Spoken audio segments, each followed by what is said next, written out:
A hammer blow for Toshiba stocks on Wednesday, shares in the Japanese tech giant tumbling more than 12%, a day after the company put off releasing its quarterly earnings for a second time. A $6.3 billion write-down over its doomed U.S. nuclear division has forced execs to come up with a new vision that they call Rebuilt Toshiba, part of the plan spinning off its most profitable unit just to stay alive. Reuters' Tim Kelly explains what life after microchips might look like. What you're left with is a company that makes things like elevators, it makes water sewerage plants, it makes a lot of things. I mean, it's a company that's been around for more than 100 years. It got its start making light bulbs in the 1870s in Japan, where there were still samurai walking the streets. But if you look at what's left, none of these are big growing businesses, which it will need in the future if it's going to expand its overall business. It's a long fall for the company that gave the world the first mass-market laptop.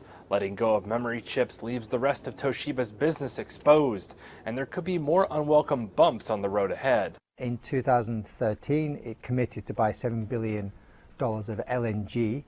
The price of LNG has since slipped, but it still has to buy at the price that it committed to. In the future, if it needs to raise cash, it has fewer assets that it can sell. Plus, it still remains suspended on the Tokyo Stock Exchange, which means that currently it can't raise cash through stock issues, through new stock issues, which is something that companies use all the time to raise additional cash. So, it's in a weakened state. The question then remains, can it face future shocks? And that, as yet, is unclear. Wednesday may have been a tough day for Toshiba shareholders, but the worst could still be yet to come. Tokyo's stock exchange is reviewing whether or not to delist its shares altogether.